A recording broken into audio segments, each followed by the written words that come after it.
Então é um dia de live comemorativa. Boa noite para quem está chegando. Olá. Hoje temos aí um tema que acaba despertando interesse em quem está envolvido com a área das altas habilidades, que é a questão da vida adulta. Então a live é sobre isso. É uma live que tem um caráter comemorativo, né, por mais de um motivo, que eu já vou falar quais. E quando a gente vai conversar aqui um pouco sobre essa questão da identificação, né, da superdotação na vida adulta. Vou falar um pouco também sobre esse processo comigo, né? Inclusive vou responder as questões que foram deixadas lá no post de convite da live.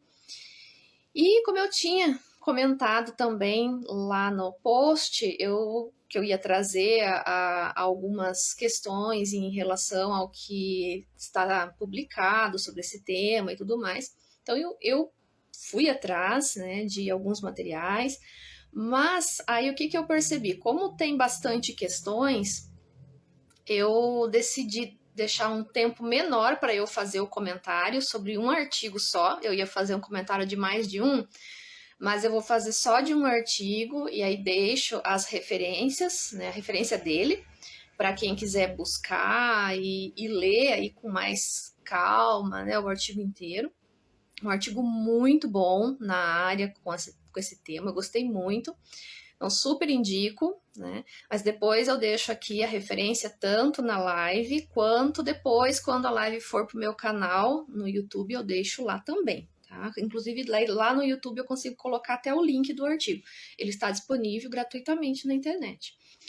E é um artigo que se chama, que eu vou começar falando um pouquinho, só assim um pedacinho dele, e aí depois eu passo já para as perguntas que ficaram aqui na descrição aliás, nos comentários do post, tá? Então, é um artigo escrito pela Anne Reen e pelo James Bishop, tá? Esses dois autores, essa autora e esse autor são bastante, assim, presentes na área da superdotação, tá? E o nome do texto deles é o seguinte: Gifted Adults, a Systematic Review and Analysis of the Literature, que então em português seria, né, adultos superdotados, uma revisão sistemática e uma análise da literatura.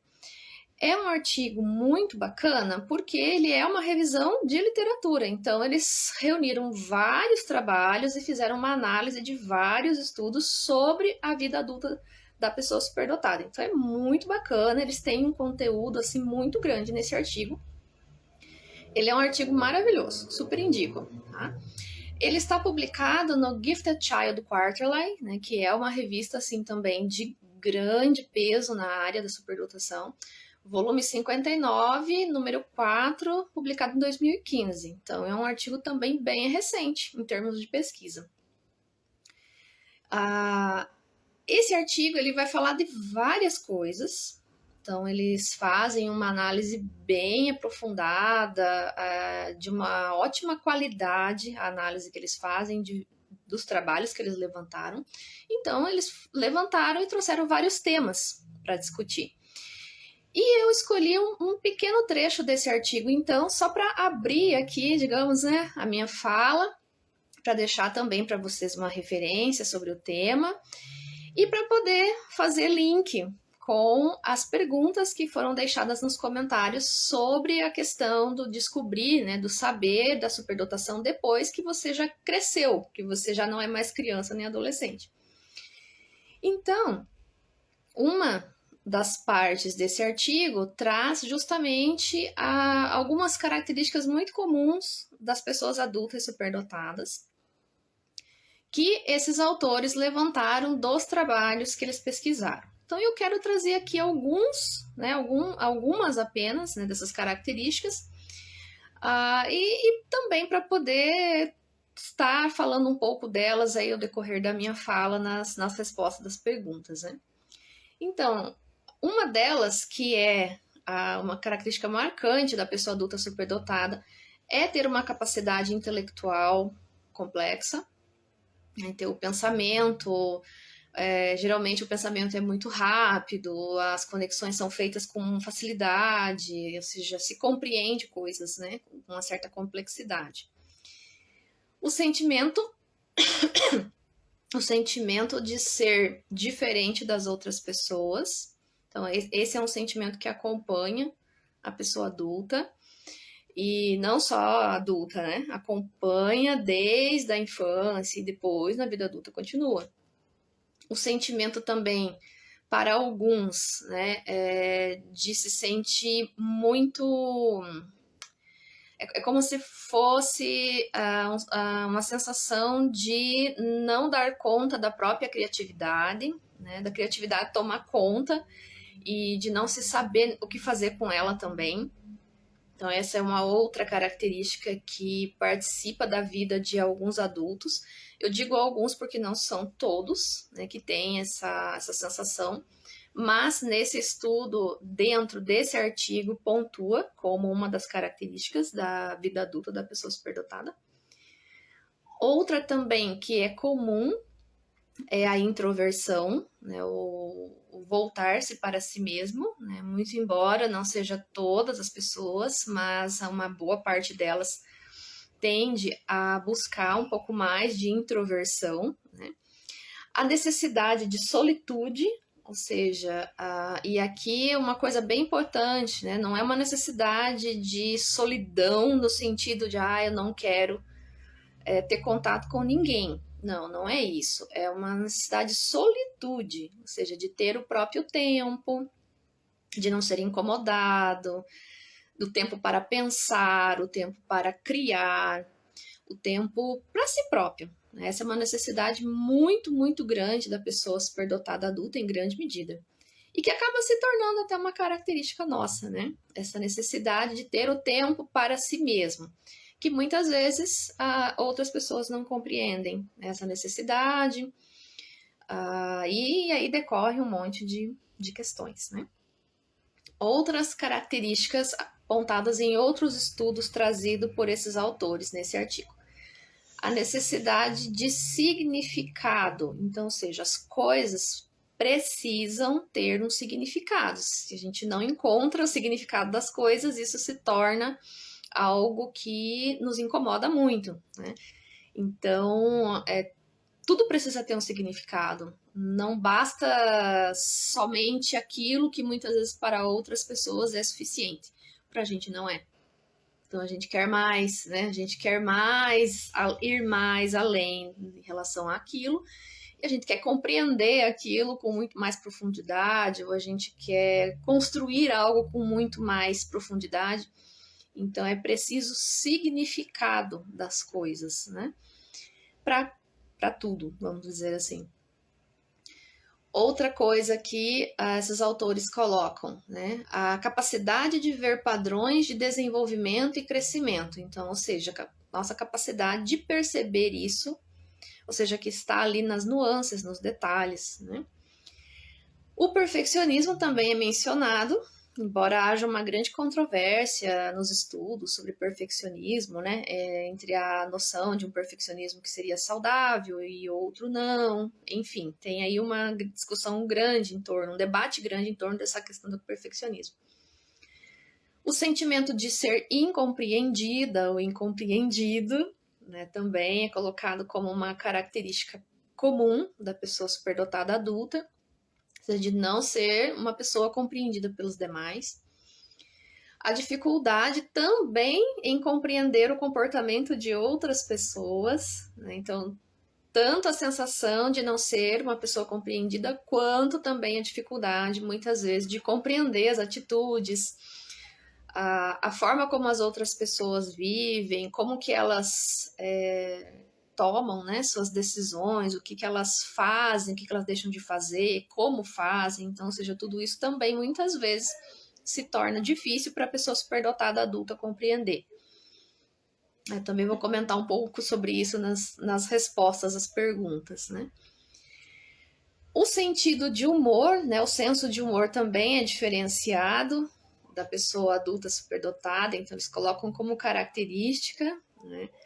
que é a dificuldade também, muitas vezes, de se fazer compreender num momento de descontração, né? É aquela situação, assim, muito recorrente, né? De que se a gente fizer uma piada, as pessoas não entendem a piada. Simplesmente elas não conseguem entender, né? Então aqui é um senso de humor diferenciado, muitas vezes também, dependendo da pessoa, pode ser um humor tido como um humor mais ácido, um humor sarcástico, né? E não necessariamente, não quer dizer que seja de fato, mas é a forma como as outras pessoas interpretam muitas vezes o nosso senso de humor, né? E aqui, novamente, né, acaba havendo uma incompreensão sobre isso. Uma outra característica que eles trazem, né, nesses estudos é a dificuldade com figuras de autoridade. E aqui eu quero fazer já um comentário que a nossa dificuldade com figuras de autoridade não é porque nós não temos noção da importância da autoridade ou que a gente acha que não seja importante. Não, a nossa dificuldade é com figuras de autoridade autoritárias e figuras de autoridade menos inteligentes que nós. Essa é a nossa dificuldade com figura de autoridade, em grande medida. Então, em espaços onde nós precisamos estar em relação com uma autoridade, seja um chefe, seja um colega de trabalho que tenha um cargo, sei lá, maior que o nosso, ou mesmo em qualquer outro espaço, nem precisa ser necessariamente no trabalho, pode ser em outra situação também. E essa figura de autoridade, ela não age muitas vezes de forma inteligente, é aí que começa o problema, né? Quando a gente vê, por exemplo, soluções que a figura de autoridade não enxerga e muitas vezes, por não ter uma autoridade, não ter uma postura mais democrática, também não quer ouvir ou dialogar com possibilidades diferentes daquilo que ela está acostumada a fazer. Então, por isso a dificuldade com figuras de autoridade. É nesse sentido. Né? Que tem a ver também com as fortes convicções morais, né? Aqui os autores colocam, né, morais, mas eu diria éticas mesmo, né? Porque existe uma diferença entre moral e ética. Eles colocam ali como convicções morais, mas eu aqui diria que é mais para convicções éticas mesmo do que propriamente para convicções morais, né? Na verdade, a gente tende muito mais a questionar as questões morais por conta justamente do nosso forte senso de ética, muitas vezes, né? Que é algo que já começou lá na nossa infância, desde lá a gente já traz essa questão ética às vezes mais sensível. Toda pessoa superdotada vai ser assim? Não, porque depende do seu desenvolvimento. Tá? Que não é um padrão que vai se encaixar, né, para todo mundo igual. Essas características, elas são uma tendência. Não quer dizer que todas elas vão estar presentes em toda pessoa adulta superdotada do mesmo modo, da mesma maneira. Tá? Mais algumas, então, e aí eu já passo para as perguntas, tá bem? O pensamento divergente, outra característica marcante de nós, adultos e adultas, né? O que é pensamento divergente? É quando a gente pensa fora da curva, né? A gente não concorda com aquilo que todo mundo está concordando muitas vezes. Mas não é uma questão puramente só de rebeldia, porque a gente é do contra. Não, não é isso. Na verdade, não tem a ver com ser do contra, né? Mas sim de ver possibilidades diferentes que aquele grupo ou aquela outra pessoa não está vendo. Então, a gente analisa, a gente lembra ali da primeira característica, né, da questão da inteligência voltada para questões mais complexas. Então, a gente muitas vezes enxerga mais além de uma questão que aquele grupo, que aquela pessoa ali na situação não está enxergando. Isso faz com que a gente se torne divergente, que a gente pense fora da curva, porque a gente vai mais além, muitas vezes, daquilo que está sendo colocado, está sendo muitas vezes imposto por uma autoridade. Então, aí que vem também a dificuldade com as figuras de autoridade. Então, a gente acaba vendo possibilidades, né? E essas possibilidades, muitas vezes, nos tornam pessoas com um pensamento divergente. E essas possibilidades, elas aumentam porque também a gente busca, a gente tende, né, a buscar mais conhecimento, cada um nas suas áreas de interesse, mas a gente sempre está aprendendo, a gente está sempre querendo saber mais, a gente está sempre perguntando e buscando respostas para as coisas, então a gente vai expandindo a nossa compreensão de mundo. E isso faz da gente divergente. É claro que a gente não vai concordar com certas coisas, que digamos está todo mundo concordando, a gente vai dizer não, mas tem mais isso e aquilo que este grupo aqui não está considerando, né? Não está levando em conta. Então, o pensamento divergente vai meio que fluir naturalmente na nossa vida, né? Os autores também mencionam a questão da sobreexcitabilidade, inclusive esse artigo tem um trecho que fala só disso, inclusive o Dombrowski, né, ele é citado bastante nessa parte. A sensibilidade também, nessa elevada sensibilidade que acaba vindo ali junto com o fenômeno da sobreexcitabilidade. Então, eles têm um trecho do artigo que fala bastante disso, que eu não vou aprofundar aqui, porque só estou mesmo fazendo citações, né, bastante pontuais em relação a algumas características. E a última, que não é a última no artigo, mas foi a última que eu escolhi para partilhar aqui com vocês, que eu não sei se vocês já ouviram falar, que é a enteléquia. A enteléquia é um termo que é grego, é uma palavra grega, e quem fala muito disso é o Aristóteles. Então, na filosofia aristotélica, a gente vai encontrar ele falando sobre a enteléquia, que é um termo que foi, então, trazido da filosofia do Aristóteles para a área da superdotação. Alguns autores e autoras trabalham com a noção de enteléquia na superdotação, e é bem interessante.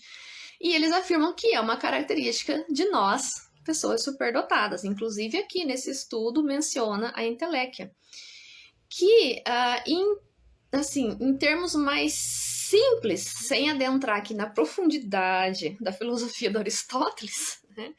Mas de uma forma mais simples ou mais delimitada, não necessariamente simples, mas mais delimitada, a enteléquia é justamente, ela tem muito a ver com a questão da realização, que é uma realização plena, o Aristóteles fala disso, né? Ele fala em outras palavras, um pouco diferentes, mas traduzindo um pouco seria isso, uma realização plena do seu próprio potencial. Porque o Aristóteles, ele também tem aquela noção de ato e potência, né, e tudo mais, e tem outras categorias mais dentro do pensamento dele. Então, esse potencial, ele precisa ser realizado. E quando ele se realiza plenamente, a gente tem a enteléquia, né? Claro que aqui eu estou falando de uma maneira muito delimitada e que não estou adentrando propriamente na filosofia de Aristóteles. É só uma menção mesmo, tá? E a interpretação disso dentro da superdotação, na verdade, tá? Então, o que os autores fazem? Eles pegam o pensamento aristotélico e interpretam cientificamente para compreender uma característica da pessoa superdotada. É isso que é feito. Tá? Então, só que o que essa realização, o que tem a ver essa transposição do potencial numa realização? Não é qualquer realização também, né? É uma realização que tem a ver com um processo de transformação global dessa pessoa, aqui em específico, falando da superdotação, e ao seu redor, né? O Aristóteles, ele vai expandir muito mais que isso, tá? Então, como eu disse, não é necessariamente o pensamento literal do Aristóteles aqui, mas é uma transposição para a superdotação, para compreender esse fenômeno. Então, o que é a característica da enteléquia? É essa busca. é a busca que a pessoa superdotada frequentemente tem, que envolve algo maior, um sentido para ela mesma, que tem a ver com a busca de significado, de realização do seu potencial, tem tudo a ver com isso, que é tratado então como entelequia. Tá? E no caso aqui, só fazendo um brevíssimo adendo em relação ao Aristóteles, para o Aristóteles, isso não se refere somente a pessoas, tá? Entelequia não é voltado somente para pessoas, mas para qualquer ser existente no universo, no cosmos, né? Não no universo, no cosmos. Dentro da perspectiva de cosmos grego também, né? Que não é a mesma perspectiva de cosmos que nós temos hoje. Então tem todos esses detalhes aí para levar em conta quando a gente adota um termo de uma filosofia e traz ele para a ciência para ajudar a compreender um fenômeno humano, por exemplo. Tá? E isso que eu acabei de fazer aqui, de falar do Aristóteles, de explicar um pouquinho do que seria, né, dentro da filosofia dele, isso aqui é pensamento complexo. É isso que nós fazemos. Né? Nós, pessoas superdotadas, fazemos isso. Não nos basta apenas olhar ali o artigo e ver o termo e dizer o que está escrito. Não, a gente vai lá pesquisar na filosofia de Aristóteles para ver o que é que o Aristóteles diz disso. Entende? É não se contentar com o básico, né? Com o simples. É isso. Isso é pensamento complexo. E aí é claro que a gente vai ter uma perspectiva divergente, né? Isso acaba sendo inevitável, até como uma consequência mesmo desse modo que a gente tem de funcionar. Para mim, mais especificamente, eu não precisei ir ao pensamento do Aristóteles propriamente para ver o que é entelequia, porque eu estudei na minha formação, na minha graduação de filosofia. Né? Então eu já sabia antes, mas se eu não soubesse, com certeza, sem sombra de dúvida, eu teria dado uma olhadinha em alguma coisa do Aristóteles mesmo para saber o que ele fala de entelequia. Né? Mas eu acabei vendo um pouco disso na minha formação em filosofia. Bem, então, feito esse preâmbulo, né, porque aqui são apenas algumas possíveis características da pessoa adulta superdotada, existem outras, muitas mais, né? Então aqui é um apanhado muito geral disso, só para fazer uma breve apresentação mesmo, né? E antes de eu entrar aqui nas perguntas, que são várias, inclusive, né? Eu disse no comecinho que eu iria mencionar essa questão de ser uma live comemorativa, né? Então, o que é que estamos comemorando? Bom, primeiramente, né, faz uma década que eu sei que eu sou superdotada. Então, eu soube aos 29 anos, eu estou com 39. Foi de 28 para 29, então já arredondei para 29 anos. Foi bem nessa transição aqui de 28 para 29. Hoje, especificamente, eu faço 39, então hoje eu comemoro o meu aniversário cronológico. Então, eu nasci no dia 12 de maio. Então, hoje é comemoração do meu aniversário, é comemoração de 10 anos, né, que eu sei que eu sou superdotada. E também é comemoração da minha mudança, né, porque eu morava no estado do Paraná, que é onde eu nasci, e eu não moro mais. Eu vim para o Rio Grande do Sul. Então, eu estou morando na cidade de Caxias do Sul, no momento. Então, é uma comemoração disso também, que representa, aí falando do significado, né, tem um significado muito importante na minha vida, que é um término de um ciclo de vida e o início de um outro. E isso marcado por uma mudança geográfica, inclusive, né? Uma mudança não só de cidade, mas de estado. Então, aqui no Rio Grande do Sul, eu tenho aí muitas perspectivas e possibilidades de trabalho, de ampliação disso que eu estou fazendo. Então, é uma comemoração disso também, né? Eu cheguei aqui no dia 1º de maio, então não tem nem 2 semanas que eu estou aqui no Rio Grande, né? Bom, então Dito os motivos da comemoração, né, da live de hoje, vamos para as perguntas que vocês fizeram quando eu coloquei o post do convite para a live. Aqui temos pessoas dando parabéns, feliz aniversário, obrigada, muito obrigada. Nada melhor, né, que poder passar o dia do aniversário partilhando com outras pessoas alguma coisa que faz sentido para todos nós, né? Bem, então vamos lá.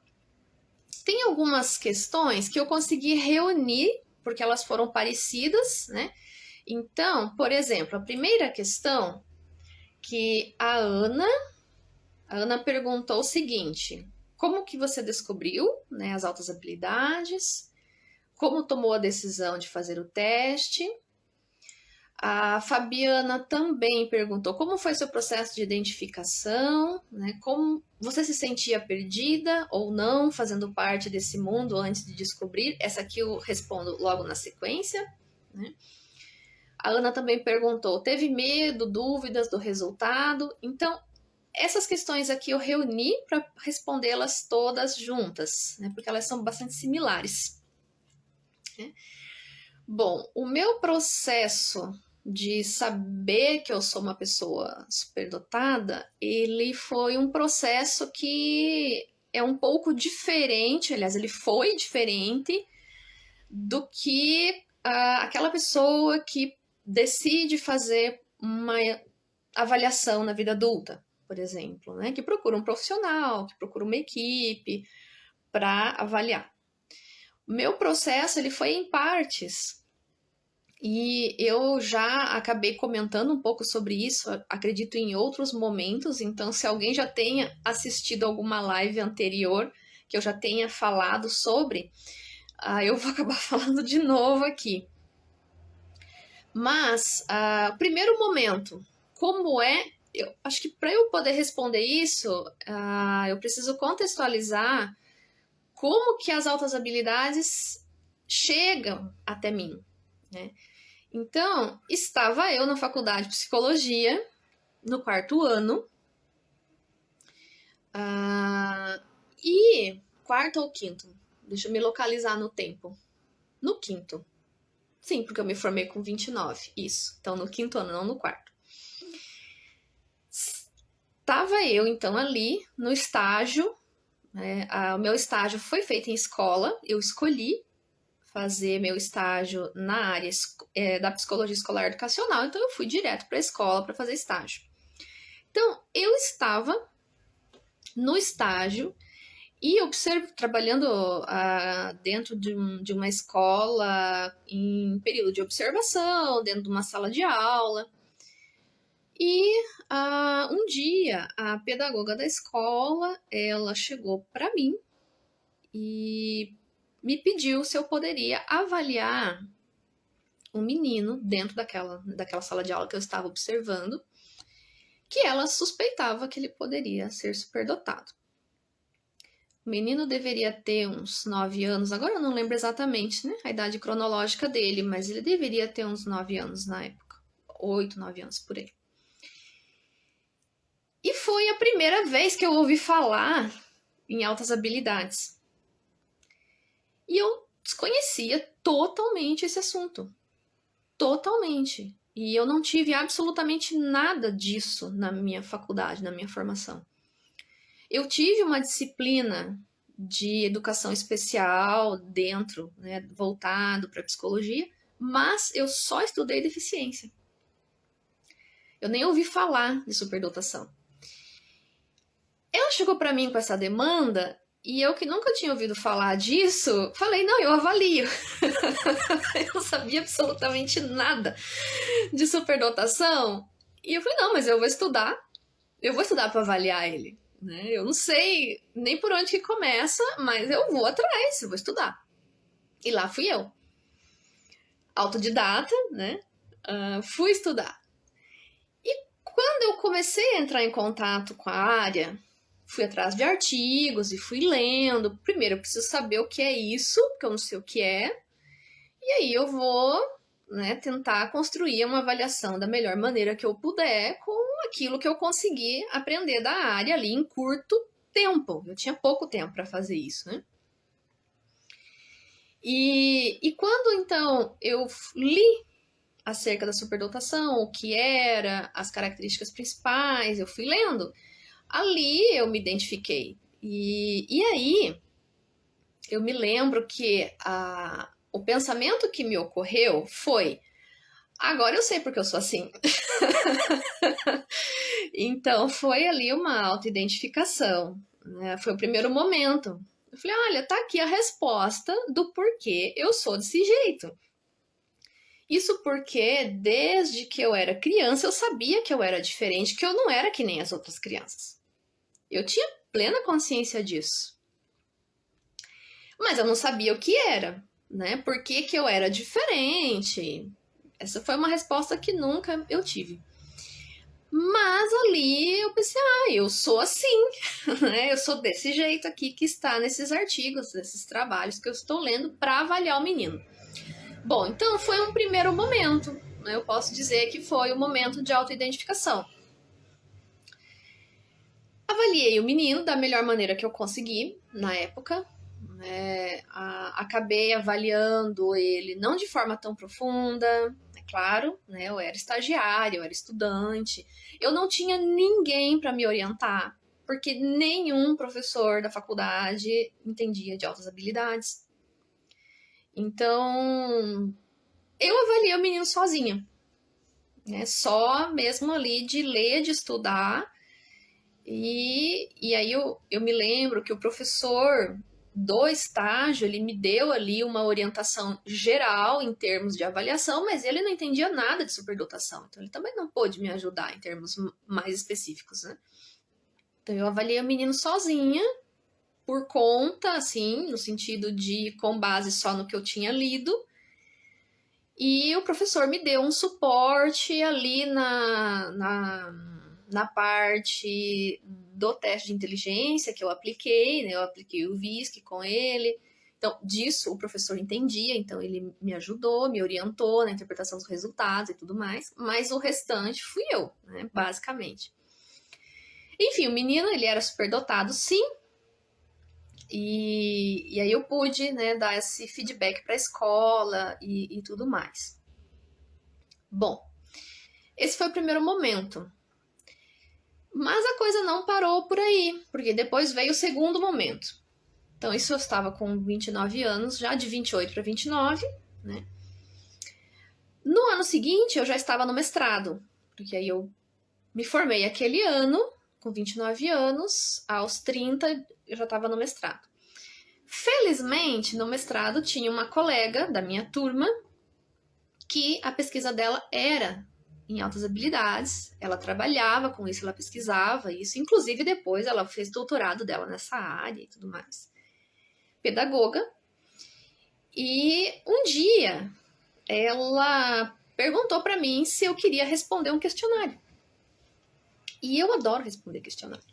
Coisa mais gostosa que tem é responder questionário para mim.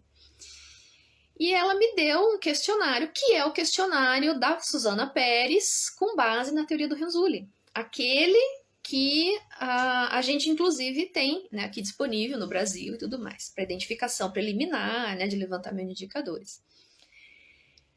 Ela me deu o questionário e eu respondi. Eu lembro, eu estava na sala de aula, o professor estava dando aula e eu respondendo o questionário e dei para ela de volta.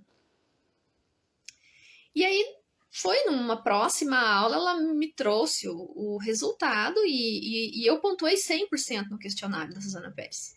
100%. Né? E aí que ela falou para mim, você é superdotado, não tem dúvida disso. Eu não tenho dúvidas. Né? Porque ela falou para mim, olha, só de te observar na sala de aula é nítido o quanto você é superdotada. Né? E ela estava junto comigo dentro da sala de aula, nós fomos colegas, né, no mestrado. E ela pesquisadora na área, né, o que já é um diferencial, ela já com experiência, com prática, com conhecimento, estudando já há tempo, né? Então, digamos assim, o olhar dela, ela me deu o questionário só ali mais para ter uma coisa mais formal. né? Mas ela mesma já tinha identificado.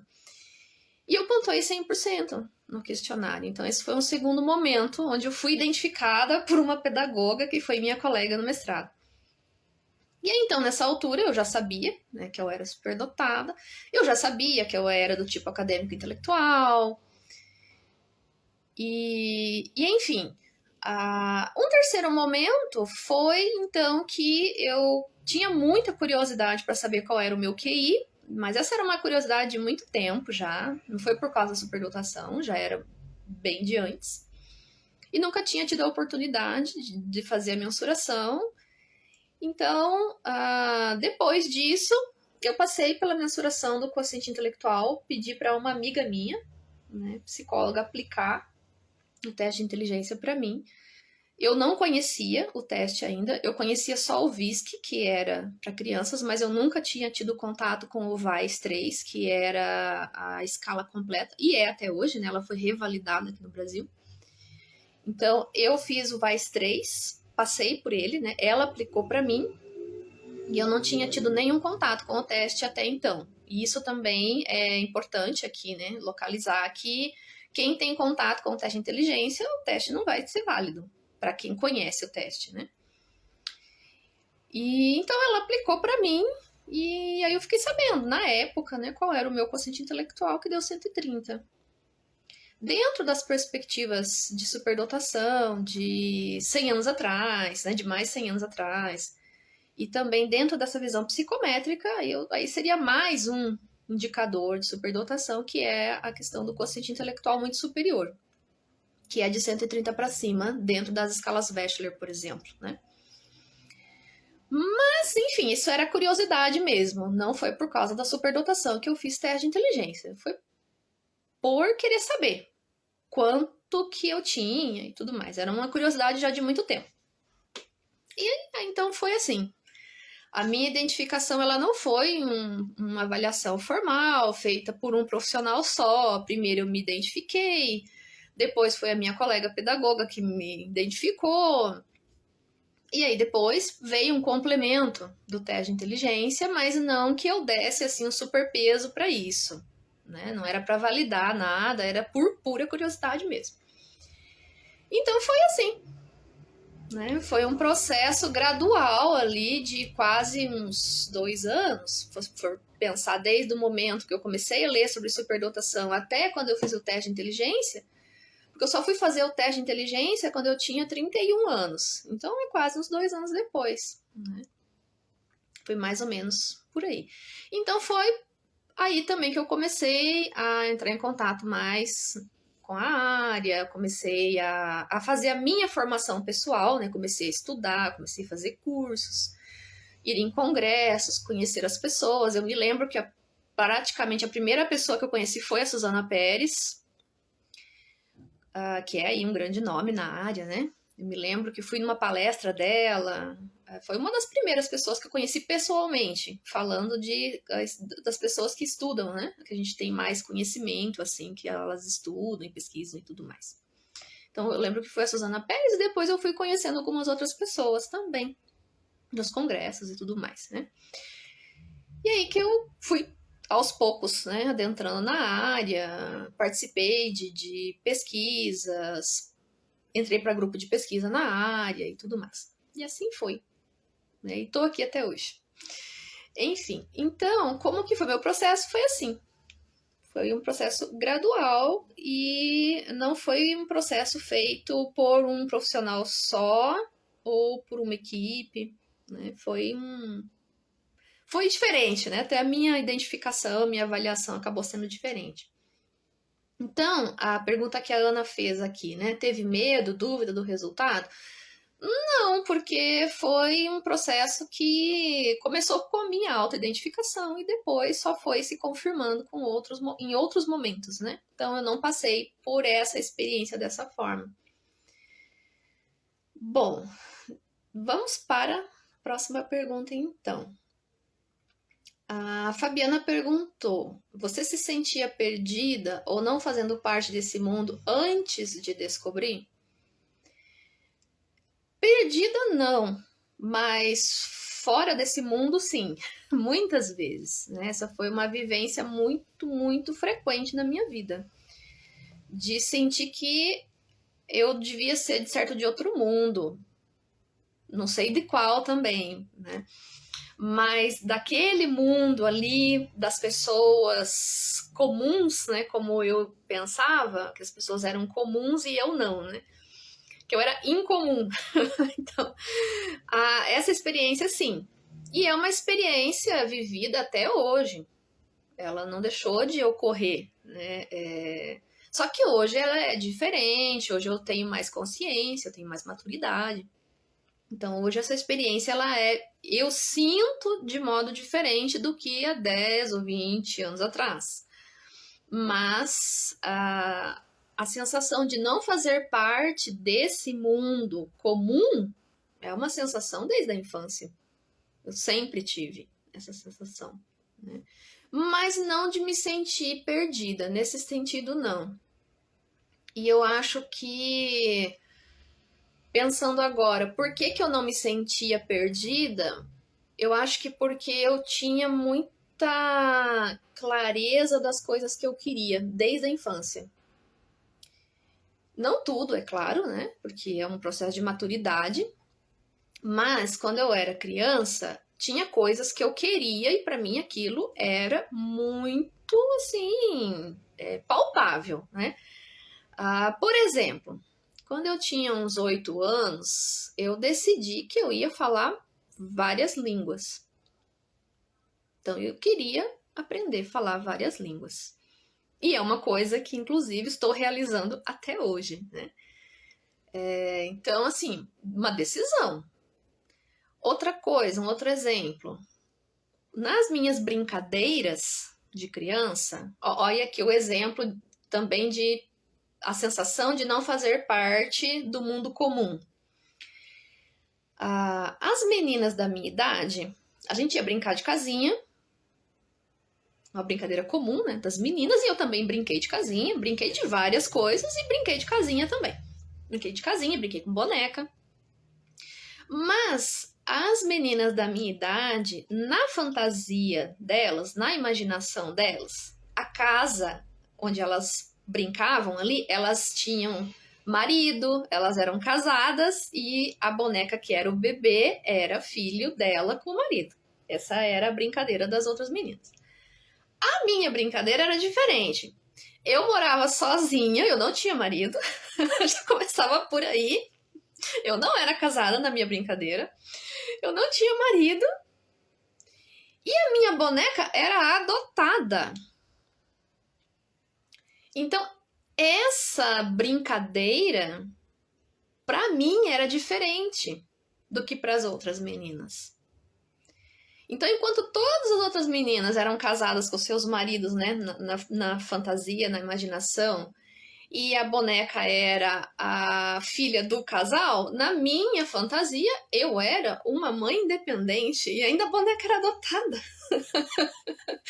Ou seja, eu não tinha marido, eu era independente, eu trabalhava, eu me mantinha, me sustentava e a minha boneca era adotada. Então aí já dá para perceber a diferença da coisa. Essa sensação de não fazer parte do mundo comum, né?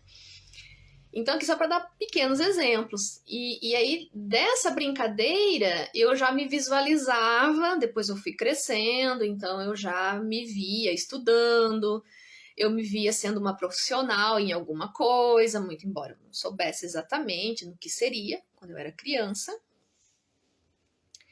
Isso depois foi se delimitando, né? Então, eu já tinha uma noção do que eu queria para minha vida. Então eu acho que é por isso que eu não me sentia perdida. Acho, né? Não sei se seria só por isso. Mas eu já tinha mais ou menos uma noção do que eu queria realizar quando eu crescesse. O que eu queria ser quando eu crescesse. Enfim, pode ser que não seja só por isso também, mas acredito que tenha ajudado. Aqui, o Gustavo, a Fabiana e a Luciene perguntaram coisas parecidas.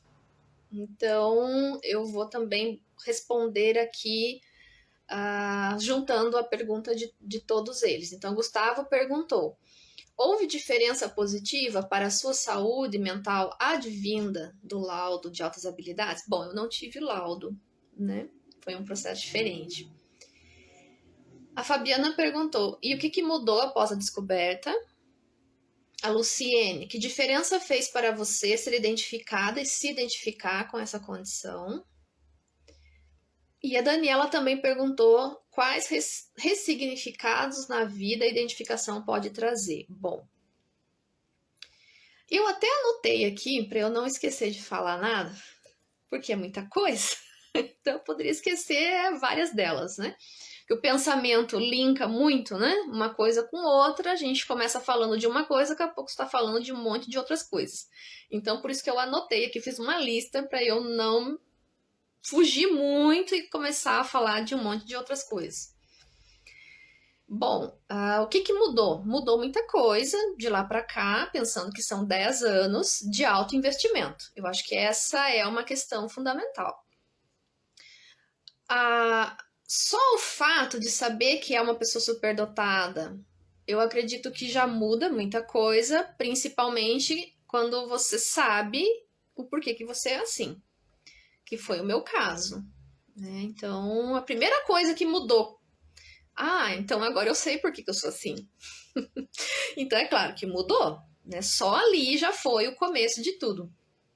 Mas, em 10 anos, eu fiz um investimento pessoal a partir disso. Então, isso deu resultados. E eu posso dizer que as mudanças, então, elas têm muito a ver com o investimento que eu fiz. Então, o que mudou? As minhas inteligências cresceram depois disso. Não todas, aqui falando das inteligências ali, as colocadas pelo Gardner, por exemplo. Não todas, porque eu não investi em todas. Eu investi mais em algumas inteligências. Então, essas inteligências que eu investi, elas cresceram. Então, hoje eu sou mais inteligente do que antes, né? Outra coisa, eu passei a dar muito mais ênfase nos meus talentos, nas minhas capacidades. Isso foi uma coisa que eu passei a fazer depois disso, né? E tem 2 momentos nisso. Por quê? Primeiro, eu dei uma ênfase maior na área das ciências, que é a minha área preferida.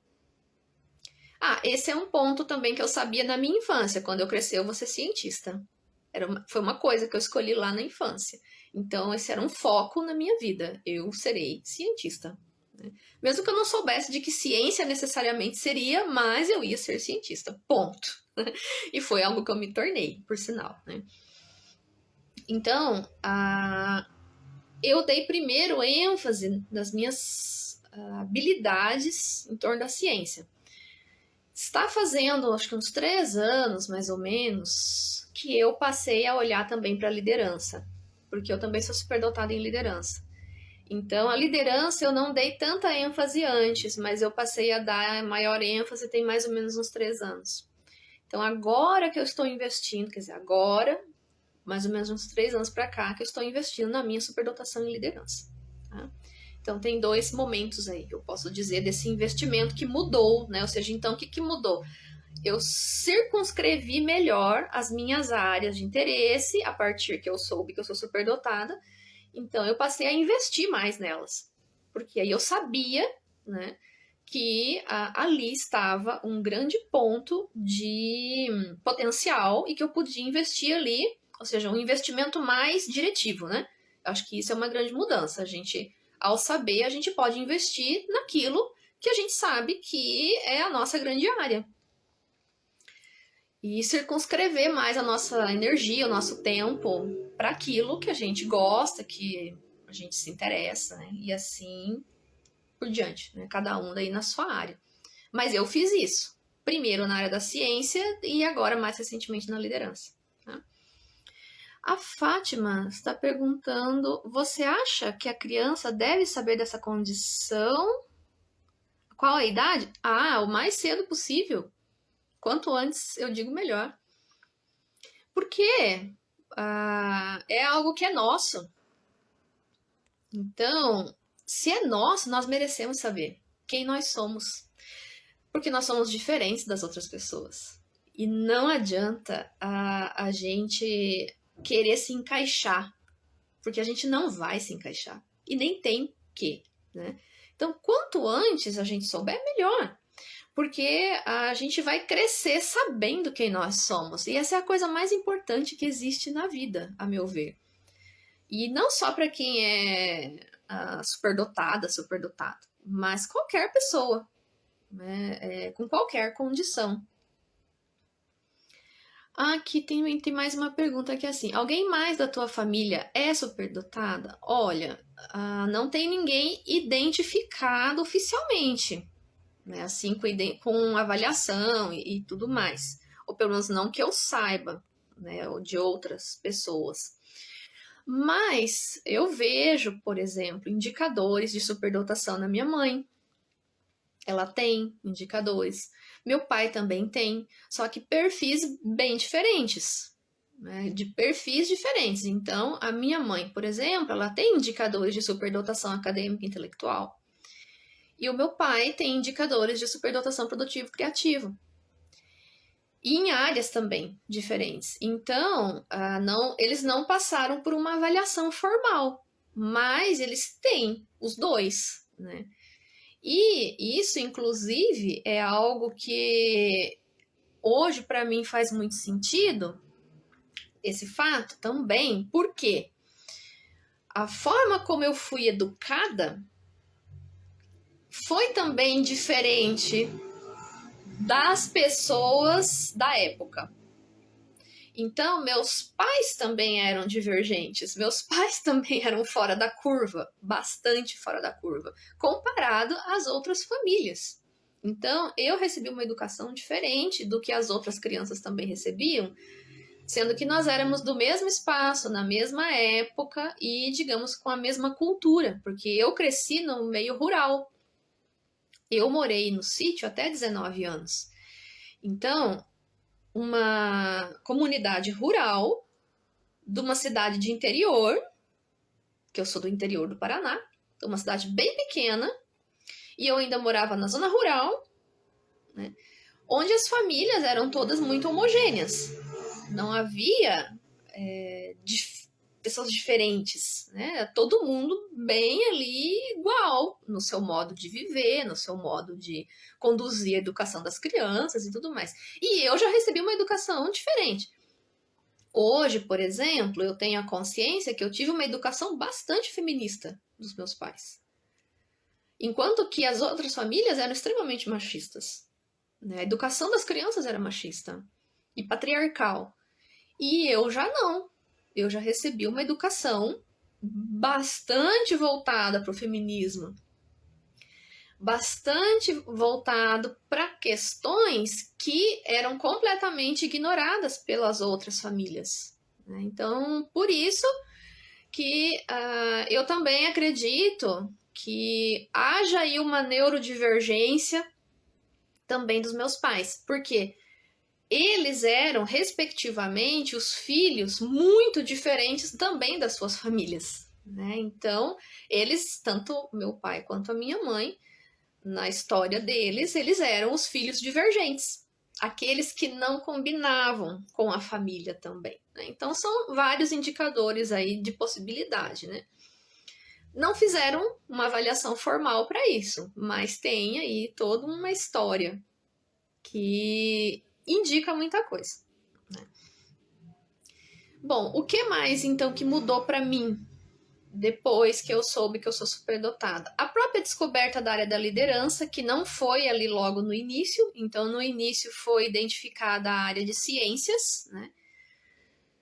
E a liderança só veio um pouco depois. Então, me descobrir superdotada em liderança também foi algo assim muito positivo, muito, muito positivo na minha vida.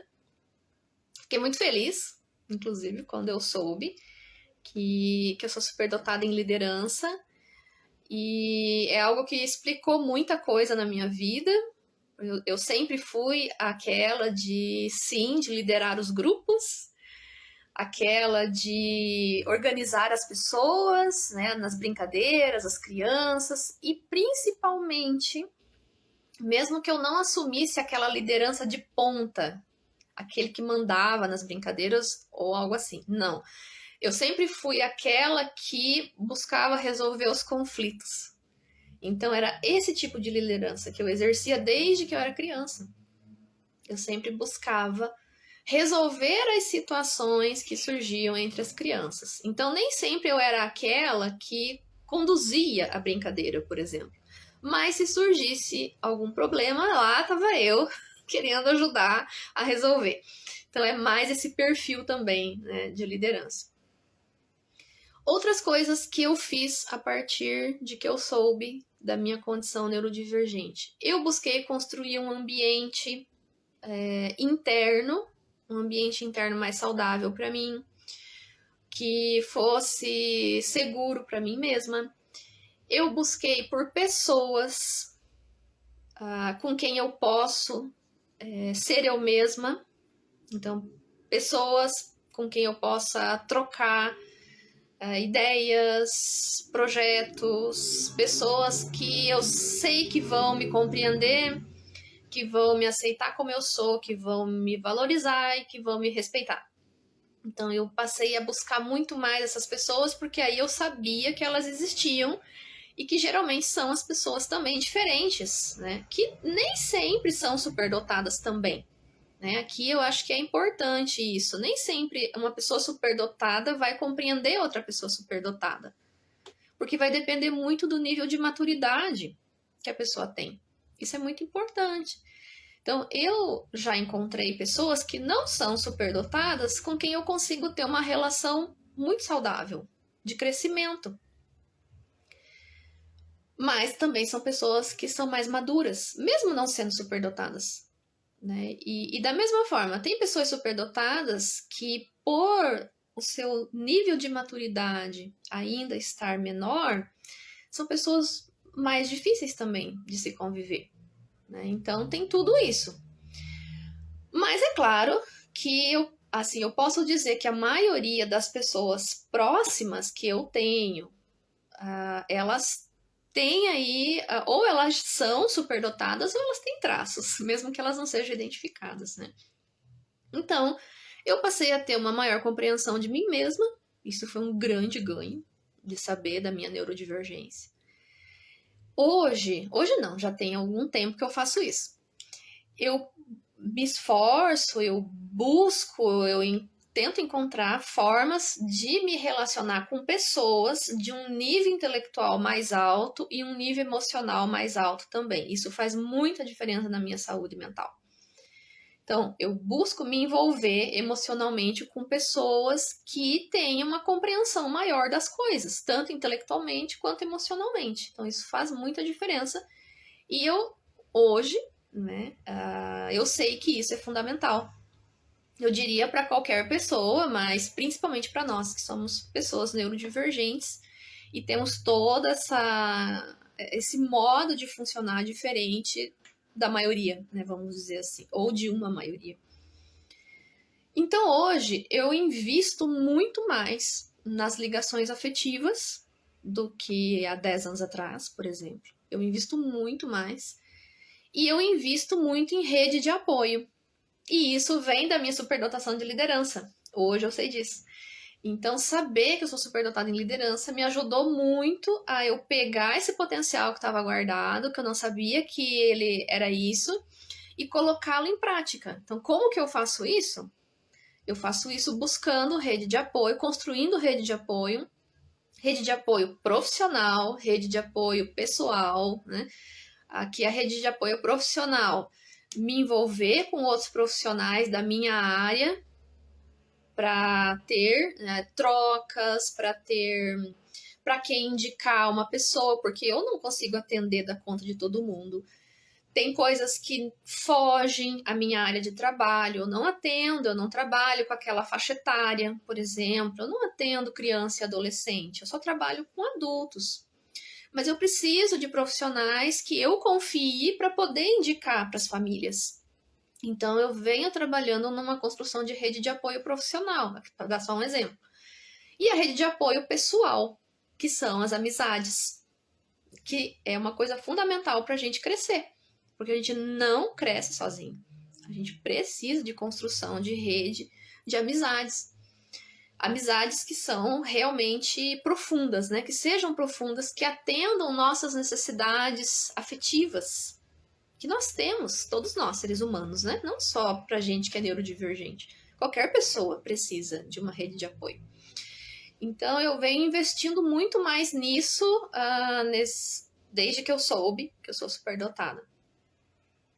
Eu desenvolvo, então, mais formas de promover o meu próprio crescimento pessoal e, consequentemente, isso reflete também na questão profissional. Né? Então, tudo que eu invisto em mim reflete em todas as áreas da minha vida. Então, eu faço muito mais isso agora do que 10 anos atrás, vamos dizer assim. Faço com mais consciência, né? Então, outra coisa que eu também faço muito mais agora, eu busco muito mais identificar as minhas necessidades, quais elas são, em todas as áreas, em todos os âmbitos. Eu busco mais me compreender do que há 10 anos atrás. Eu busco satisfazer as minhas necessidades dentro da medida do possível, muito mais do que há 10 anos, né? E aqui eu quero colocar também uma questão. Tudo isso, mas no âmbito emocional. Por quê? Há 10 anos atrás, eu já fazia isso, mas só que muito só no intelectual, no âmbito intelectual. Agora eu faço tudo isso bastante no âmbito emocional e, consequentemente, social. Acaba sendo inseparável, né? As duas áreas, o emocional e o social. Então, eu faço muito mais isso no âmbito socioemocional agora do que 10 anos atrás. Há 10 anos atrás, eu quase não investia nisso. Mas de lá para cá, eu mudei muito. Para melhor nesse sentido, né? Hoje eu me sinto melhor do que quem eu era há 10 anos atrás. Eu me desafio muito mais, porque agora eu sei que eu posso, que eu tenho capacidade, que eu tenho potencial, então eu já me desafiava antes, mas é incomparável agora.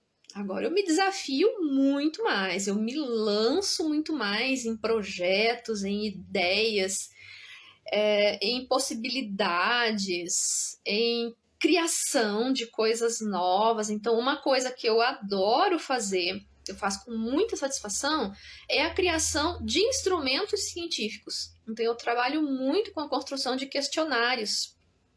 É uma coisa que eu adoro fazer. E eu me desafio, eu me lanço, eu pesquiso, eu construo. Então, esse é um exemplo, né, de coisa que eu mesmo me desafio a fazer. E aí, como eu trabalho, né, com a avaliação de adultos, eu começo a ver que a avaliação ela pode ser melhor, que ela pode ter um instrumento a mais, que, nossa, essa área aqui ainda não está tão bem avaliada, dá para avaliar ela melhor, como que eu posso construir um instrumento para isso. Então é uma coisa que me motiva muito, eu sou muito automotivada para fazer, por exemplo, isso que é de grande interesse meu. Então eu me desafio muito mais. Aqui, para dar um exemplo. Outra coisa que eu me desafio bem mais agora é no âmbito socioemocional, que é um desafio relacionar-se com pessoas. É um desafio. E então eu tenho me desafiado muito mais na busca por relações afetivas, né, com as pessoas, sejam elas superdotadas ou não. Então isso exige bastante de mim, exige bastante habilidade socioemocional que eu fui desenvolvendo no decorrer do tempo e continuo desenvolvendo. Né? Então eu não consigo me ver assim parando de me desenvolver. Eu vou desenvolver a minha vida inteira. Mesmo que eu vá, sei lá, se eu morrer bem velhinha, assim, eu ainda vou estar me desenvolvendo até o último instante que eu tiver consciência. Então eu não me vejo parando de me desenvolver e nem assim com um limite. Dizer, eu cheguei aqui e já está bom. Não. Então eu tenho me desafiado bastante nas relações sociais, desenvolvendo recursos para poder lidar com pessoas. E isso também tem a ver com as minhas metas de vida, né, com as metas que eu tenho, as ferramentas que eu preciso desenvolver para poder atingir minhas metas, para poder me realizar, para poder atender minhas necessidades, que tem a ver hoje muito mais também com as necessidades da coletividade. Então, o que mudou muito de 10 anos para cá? Há 10 anos, eu olhava muito mais para as minhas necessidades mais pessoais, no sentido de que eu tinha muita coisa para resolver, muita coisa para dar conta, então eu me voltava mais para mim mesma, e isso foi fundamental na época. E graças a isso, eu chego hoje, 10 anos depois, onde as minhas necessidades, elas são minhas, mas elas hoje estão ligadas à coletividade. Então, aquilo que eu faço para mim é com vistas a um desenvolvimento do coletivo, de outras pessoas. Então, tudo que eu faço hoje não é, digamos, só para mim. É para mim e para outras pessoas também. Como um reflexo, como um produto, né, vamos dizer assim, que perpassa por mim, mas não fica só em mim. Essa é a questão, né? Não fica só em mim. Isso é aplicado à coletividade. E tem a ver muito com a minha superdotação em liderança. Então, por isso, acredito no desenvolvimento dela somente nos últimos 3 anos também. E toda a minha busca e o meu autodesafio de me desenvolver para ter mais recursos, para lidar com pessoas, para gerenciar conflitos, porque tem a ver com onde eu quero chegar, né? Então tá tudo interligado. Aqui a Aline fez uma questão que é a seguinte: você já teve problemas relacionados a preconceito? Por ser superdotada? Não. Não tão diretamente, eu acredito. Assim, nos ambientes que eu frequentei, principalmente os ambientes de ordem educacional, eu tive momentos de dificuldade, sim. Que inclusive tem, acho que, uma questão sobre isso daqui a pouco, sobre a questão de dificuldades, que eu vou comentar um pouquinho mais.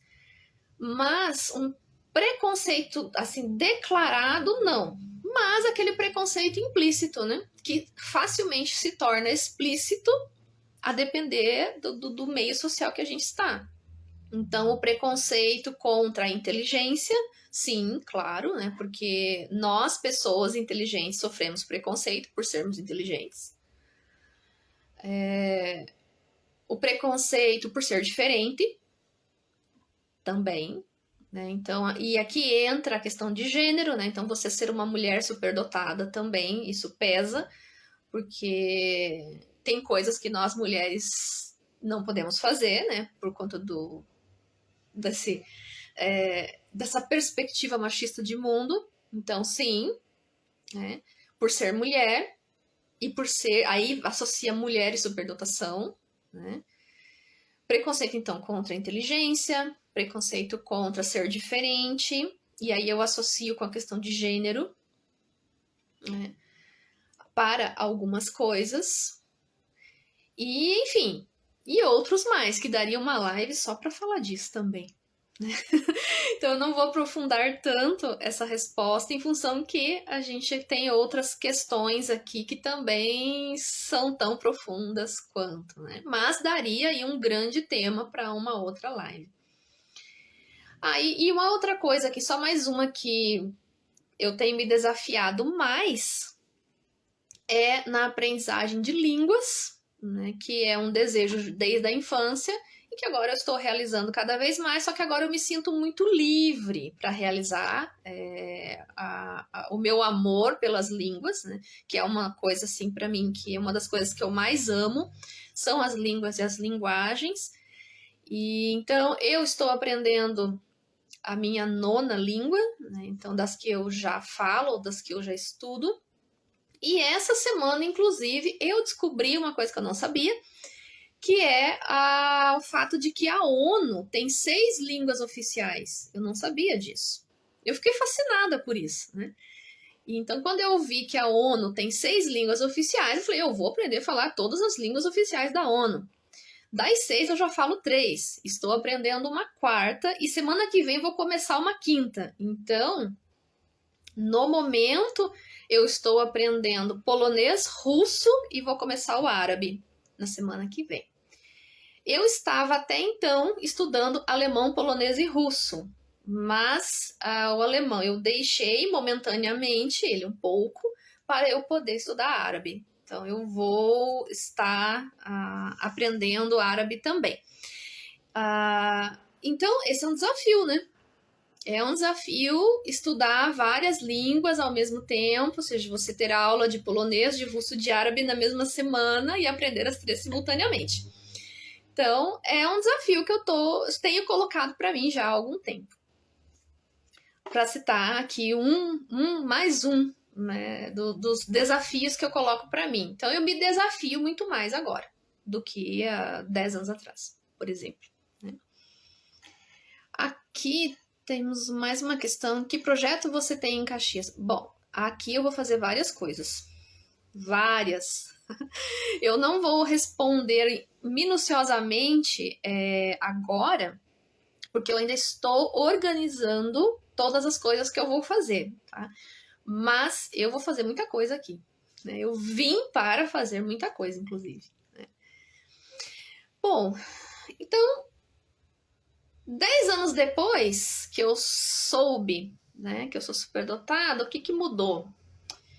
Hoje eu tenho um propósito de vida muito mais delimitado do que há 10 anos.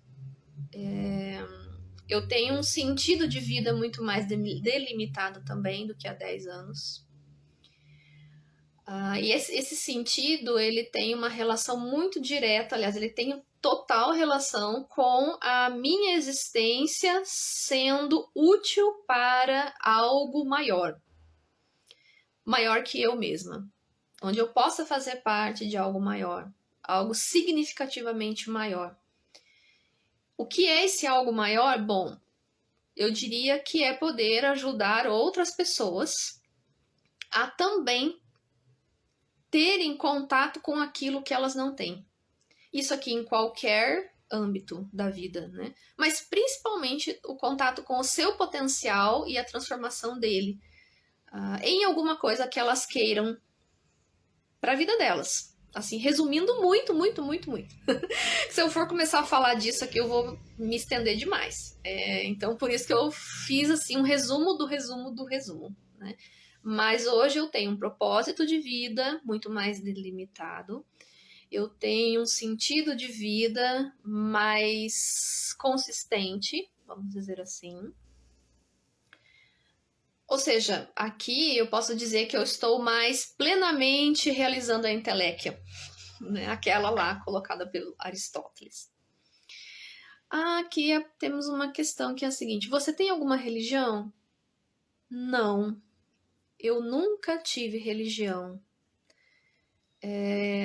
Isso porque quando eu era criança, por volta ali de talvez uns 5, 6 anos, eu cheguei à conclusão da não existência de Deus. Então, desde criança, eu pertencia ao ateísmo. Por escolha, né? E eu pertencia ao ateísmo até os 30 anos. Isso, até os 30 anos. 30, 31, algo assim, mais ou menos. Bom, quando que eu deixei o ateísmo? Foi no curso de filosofia, porque eu fazia filosofia já nessa época. E eu tive uma disciplina dentro do curso de filosofia chamada Filosofia Antiga, onde eu conheci São Tomás de Aquino como filósofo, né?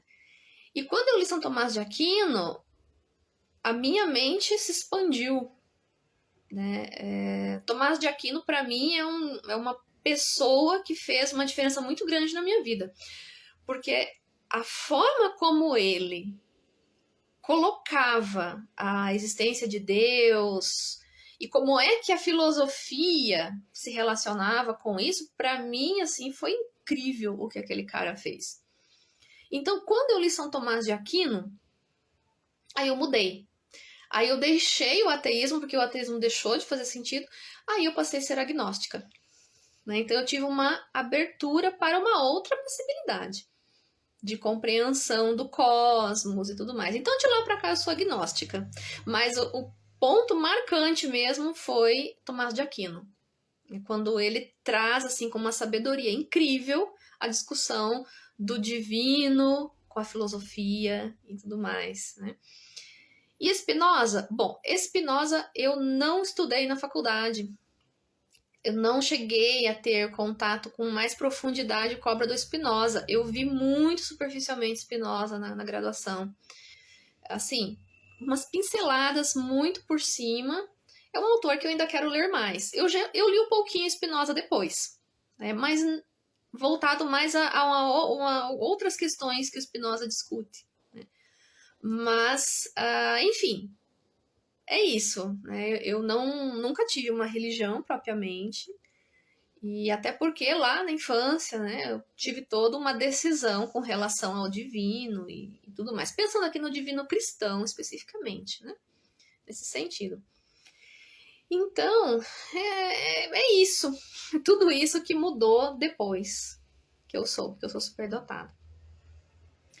A Daniela perguntou o seguinte: como esse processo de descoberta pode ajudar a lidar com o filho que também está passando pelo processo de avaliação?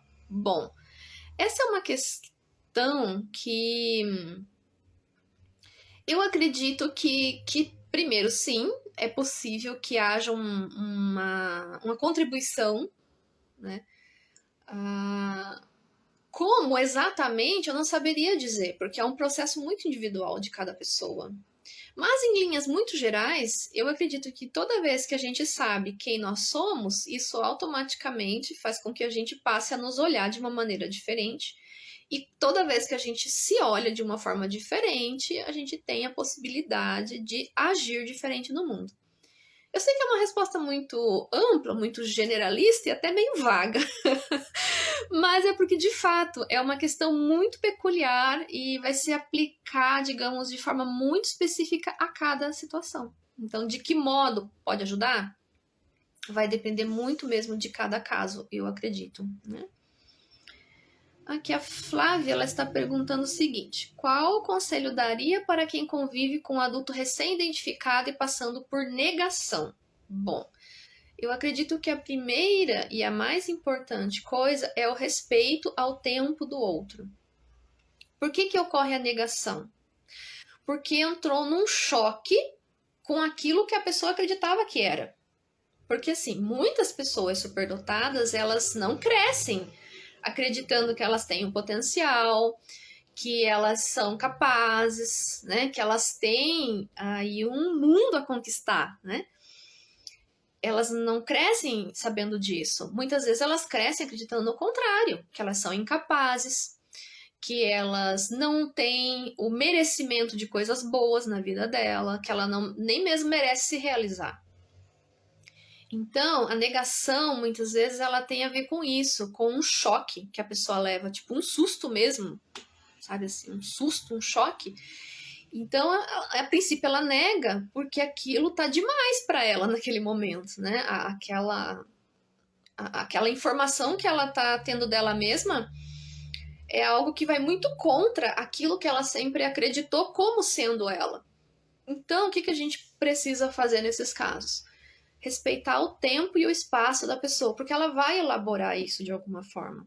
Ela vai elaborar, porque agora, né, é uma realidade que não tem por onde escapar, vamos dizer assim. Mas cada um lida do seu modo, no seu tempo. Então eu diria que é isso. É o respeito ao tempo que a pessoa precisa para elaborar isso e ao espaço dela também, né? O acolhimento, a aceitação, inclusive da negação dela, né? E estar ali como um apoio, né? Mostrar para a pessoa que ela é importante, mesmo ela estando passando por aquele momento daquela forma e tudo mais, né? E que se ela precisar de ajuda, tem ali aquela pessoa que está ali para ajudá-la no que ela precisar. Eu acho que isso é a coisa mais importante que a gente pode fazer e é o que a pessoa precisa, né?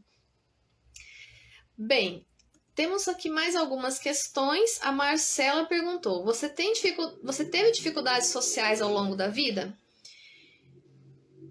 sim e não, dependeu da época. Quando eu era criança, não, mas aí já na adolescência, sim. Principalmente ali na minha fase de transição para a vida adulta. Foi bem difícil, eu tive dificuldades sociais, principalmente no meio escolar. Justamente ali pela questão de ser muito diferente dos outros. Eu sempre fui aquele perfil de ser a melhor aluna da sala. Esse era o meu perfil. A gente sabe que nem toda pessoa superdotada é o melhor da sala de aula. Alguns são, mas muitos acabam não sendo, né? Mas eu fui esse perfil de ser a melhor, de tirar as melhores notas, então isso trazia dificuldades para mim, por eu ser, né, a que se destacava na sala.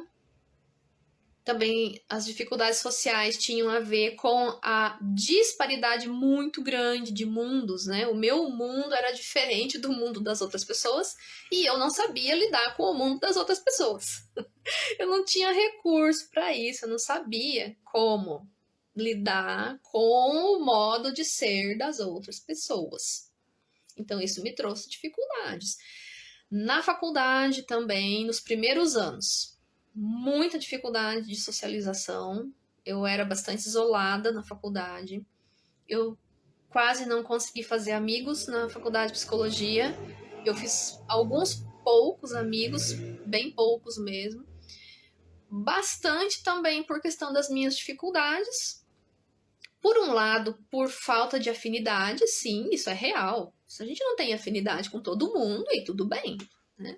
Então, por um lado, sim, por falta de afinidade com muitas pessoas, mas por outro, hoje eu vejo que eu poderia ter tido mais relações sociais, mas eu não tinha porque eu não suportava as pessoas. Essa é a verdade, né? Eu não suportava certas coisas, né? Eu não tinha maturidade para gerenciar certas coisas, então eu me isolava. Eu que me isolava. Era muito mais eu me isolar do que as pessoas me isolarem, né? Então não era nem tanto os outros que faziam isso, era eu mesma que acabava fazendo isso. Então na faculdade, os primeiros 3 anos foram muito difíceis nesse sentido. Eu era bem isolada. Eu só comecei a melhorar quando eu fui fazer terapia. Então, eu fui para terapia no 4º ano de psicologia. Então, aí as coisas começaram a mudar, as coisas foram gradualmente, né? Passo a passo, foram melhorando e esse processo de melhora continua até hoje, né? Eu continuo investindo nisso até hoje, mas até fazer terapia, até começar a fazer terapia, eu tinha muita dificuldade social. Muita dificuldade mesmo. Mas depois foi melhorando, eu fui me tornando mais consciente, a minha inteligência emocional foi se desenvolvendo a partir da terapia. Então, mudou muita coisa positivamente na minha vida quando eu tomei a decisão que eu precisava de terapia e eu ia fazer terapia, né? Porque eu já sabia que eu precisava de terapia já fazia um tempo, mas a gente tem todo um processo, né? Cada um de nós tem um processo para a busca de ajuda terapêutica. Então eu sabia que eu precisava de terapia desde o início da faculdade, mas eu só fui buscar mesmo no 4º ano. Então, a partir dali que as coisas começaram a mudar efetivamente. E estão mudando até hoje, porque eu faço terapia até hoje, né? Comecei lá no 4º ano de psicologia, então faz 11 anos que eu faço terapia. Com algumas pausas nesse período, 11 anos, 5 terapeutas. Eu estou no meu 5º terapeuta no momento. E tem sido um processo muito desafiador e muito enriquecedor, e eu sou realmente muito grata aos profissionais que me atenderam, ao profissional que me atende hoje, por me ajudarem, né, a olhar para mim e me enxergar o meu potencial, enxergar onde eu posso, até onde eu posso ir em cada momento, em cada situação, enfim, assim por diante. A Josiane perguntou o seguinte: você gostava muito de estudar em alguma fase e passou a odiar a escola? Eu sempre gostei muito, muito, muito de estudar. Quando eu era criança, eu me dei muito bem na escola, porque era um ambiente onde eu tinha muita relação social. Então, quando eu era criança, eu não tive dificuldades de socialização. Então, eu gostava da escola, não tanto pelo que eu aprendia lá, porque eu não aprendi muita coisa quando eu fui criança, mas porque eu tinha crianças para brincar, né? Então, eu ia para a escola para brincar, em grande medida. Então, eu fui bem feliz na escola, na infância, por causa disso. Eu não sofri bullying, o que foi um grande diferencial, né? Então eu não passei pelo sofrimento do bullying na escola. Então a escola era agradável, principalmente por causa da brincadeira, né? Porque eu gostava muito de brincar com as crianças e eu gostava de estudar alguma coisa, assim, é claro, eu aprendi, não quer dizer que eu não tenha aprendido nada, mas assim, eu já tinha um nível muito avançado intelectualmente comparado ao que a escola oferecia quando eu fui criança. Mas, como eu tinha o ambiente social favorável, eu gostava muito da escola. E eu sempre estudava tudo que eu podia.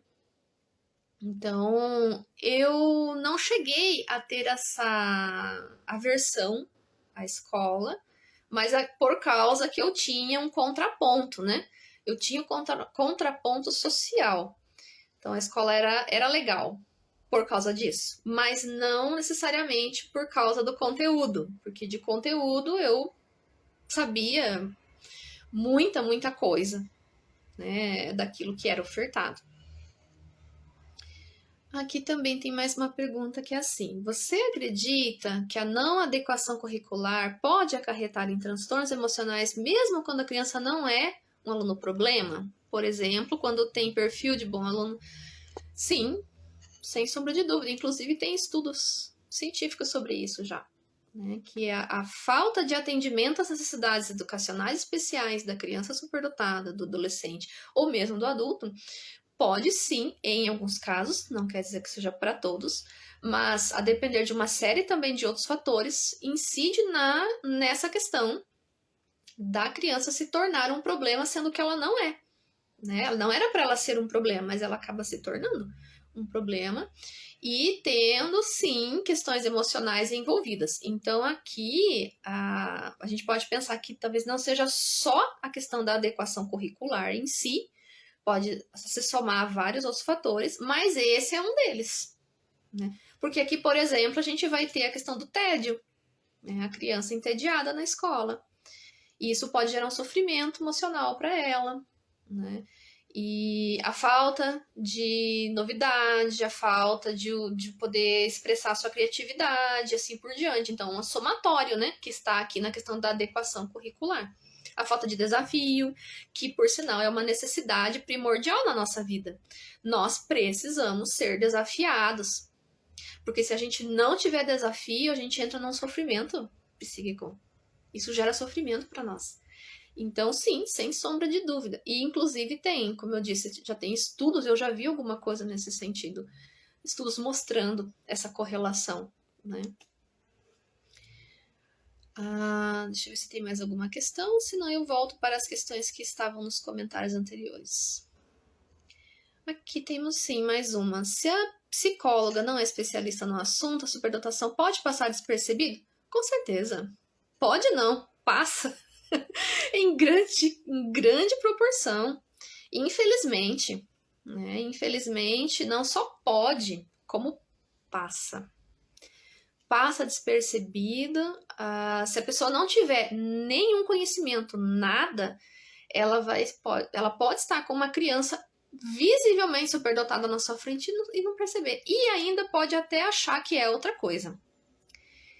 E eu digo isso, gente, porque a quantia de criança diagnosticada com TDAH por profissional da psicologia que não é TDAH e é superdotação é absurda. É uma quantia, assim, assustadora. TDAH, TE e TOD, né? Que eu costumo dizer que são os 3 T's. Se não é TDAH, então é TEA, se não é TEA, é TOD e assim por diante. Ou se não é 2 ou 3 juntos. E muitas vezes não é nada disso. É superdotação. Então, sem sombra de dúvida, né, que a formação profissional é fundamental nesse sentido. Né? Bom, uma outra questão que também foi a Marcela que fez foi a seguinte: você tem questões de processamento sensorial? Precisou fazer alguma acomodação adaptativa? Eu tenho questões de processamento sensorial, sim. Eu tenho uma sobrecitabilidade sensorial muito alta. Então, eu tenho diversos incômodos com a questão da audição, né? Barulho. Eu tenho muitos incômodos com a questão de visão, né? Luz um pouquinho mais forte me incomoda terrivelmente. O olho dói, lacrimeja, daqui a pouco tá doendo a testa. Então, eu tenho uma super sensibilidade na visão, uma super sensibilidade na audição, então nem se fala.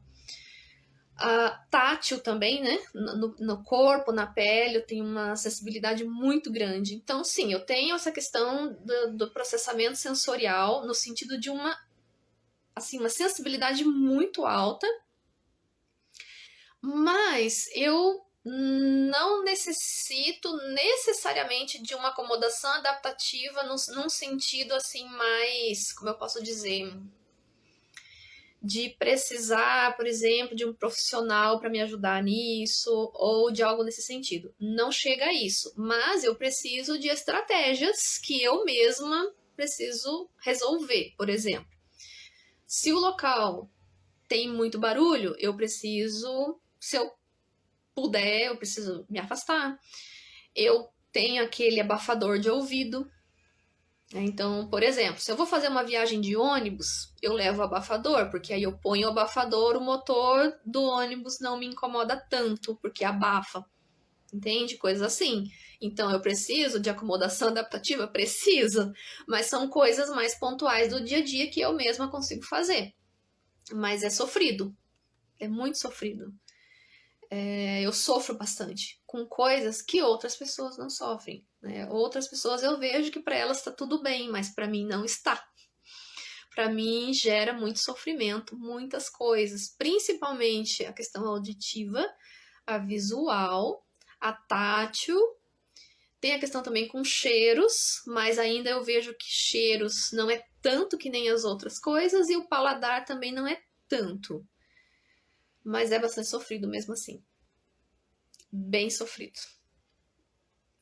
Bom, então, outra questão que ela também fez é como você lida com frustração e procrastinação. Bom, a procrastinação é uma coisa que eu nunca tive, então eu nunca passei por essa dificuldade. Tá? Mas frustração, claro, né, faz parte da vida, isso independente se a gente é neurodivergente ou não. Como que eu lido hoje com frustração? Né? 11 anos depois de terapia. A terapia me ajudou muito, muito a aprender a lidar com frustração, né? Então, como é que eu lido hoje, assim, em linhas gerais? O que é estar frustrado? Estar frustrado é estar sentindo determinadas emoções, né, que muitas vezes a gente não consegue localizar ou não sabe localizar muito bem. Então, a primeira coisa, qual é a emoção de base da frustração? É a raiva. Quando nós estamos frustrados, nós estamos fundamentalmente com raiva. E às vezes essa raiva vem misturada com tristeza também, dependendo da frustração. Mas a emoção de base da frustração é raiva. Então, quando eu estou frustrada, eu estou com raiva de alguma situação, de alguma pessoa, né? E assim por diante. Ou às vezes até quando a frustração é voltada até pra gente mesmo, né? A gente passa a ficar com raiva de si próprio. Então, o que eu faço? Primeira coisa, bom, eu estou com raiva. Se eu estou frustrada, eu estou com raiva. O que eu vou fazer com a raiva? O que a gente faz com raiva? A gente precisa sentir a raiva, porque se a gente guardar, vai fazer mal. Então, eu tomo uma atitude de me permitir sentir aquilo que eu estou vivendo. Nem sempre é tudo de uma vez. Quando é uma frustração muito grande, eu vou sentindo em parcelas, né? Eu sinto em partes essa frustração. E aqui é uma forma muito pessoal minha de funcionar também. Porque a gente tem frustrações na vida que são muito breves, são muito rápidas, a gente nem presta muita atenção nelas e a vida já segue. Mas tem frustrações que são muito grandes, né? Então eu estou falando das grandes frustrações. Eu me permito sentir a frustração, eu me permito sentir a raiva daquilo. Dependendo da situação, Se eu sinto a necessidade, eu me afasto. Me dou um tempo. Vamos supor que eu me frustrei com uma pessoa. E vamos supor que seja uma pessoa próxima, que seja alguém com quem eu quero continuar me relacionando. O que eu faço? Se a frustração for muito grande, eu mesma vou e digo para a pessoa: olha, eu preciso de um tempo, eu vou dar uns dias, eu vou ficar em silêncio, eu não vou conversar muito com você, ou não vou te dar atenção, eu preciso de um tempo. Eu mesma comunico para a pessoa que eu preciso ficar na minha. Por que eu faço isso? Porque se eu continuar convivendo com a pessoa que me frustrou, né, com quem eu me frustrei, eu vou ter que ou fingir que tá tudo bem, que é uma coisa que não está, né?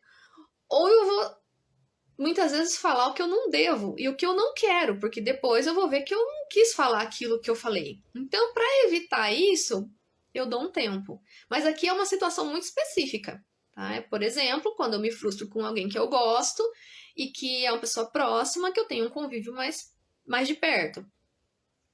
E nesse tempo, então, eu vou ali elaborando essa frustração para, então, depois, se for o caso, conversar com a pessoa ou não. Depende muito também da situação, porque às vezes posso não precisar conversar com a pessoa ou posso precisar. Depende muito de cada situação.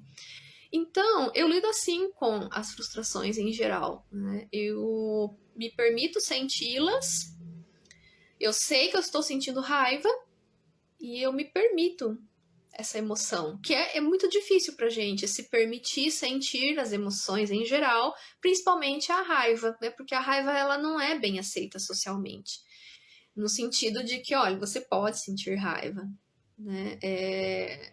Porque há uma grande confusão entre sentir a raiva e fazer alguma coisa que seja decorrente da raiva e que seja destrutivo, né? Então se mistura muito uma coisa com a outra. Não. Sentir raiva é uma coisa e tomar uma atitude destrutiva, fazer alguma coisa destrutiva é outra coisa. Então, para que a gente não chegue, né, a fazer coisas que nos prejudiquem e prejudiquem outras pessoas, a gente precisa sentir a raiva e lidar com ela de uma maneira diferente. E isso só se faz com autoconsciência. Então, eu tenho aprendido a lidar com frustração dessa forma. Não é fácil, mas eu acredito que seja um caminho bem melhor do que realizar alguma coisa que não vai fazer bem para mim, não vai fazer bem para outras pessoas, né? E nesse sentido aqui eu quero enfatizar que, para mim, pessoalmente, a terapia é muito importante, porque a terapia me ajuda a elaborar as minhas frustrações. Então, além de eu ter recursos que foram sendo desenvolvidos ao decorrer dos anos de terapia, tem frustrações que são tão grandes e são sentidas de forma tão intensa por causa da minha suscetibilidade que eu necessito de ajuda. Eu não consigo dar conta sozinha, mesmo hoje. Então, eu tenho um processo terapêutico que me ajuda, eu tenho amigos que me ajudam também, cada um daí de uma maneira diferente. Então, eu vou em busca também de outros recursos, né, para lidar com grandes frustrações. E é assim que eu tenho feito, pelo menos até o momento, né, até o presente. Aqui também tem mais, são só mais 3 questões, gente, e aí a gente finaliza a live de hoje, né, nossa conversa. Como você encara as multipotencialidades? Né? Olha, as minhas eu olho com muito bons olhos. Né? Eu gosto bastante de olhar para essa minha potencialidade, essa multipotencialidade que eu tenho, que é essa capacidade de fazer várias coisas e de ter vários interesses e poder investir neles. Né?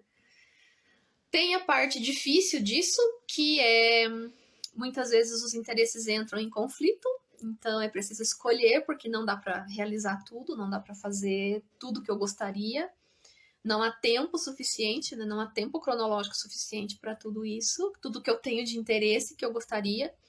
Então aí eu me frustro por eu não poder realizar tudo que eu gostaria. Aqui é um exemplo de frustração, né? Mas eu olho para isso como uma coisa muito positiva.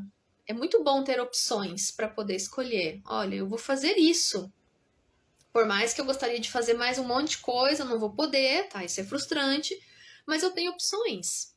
Isso quer dizer que eu sou uma pessoa muito diversa, né? Uma pessoa que tem muita diversidade dentro de mim. E isso é uma coisa que eu valorizo muito.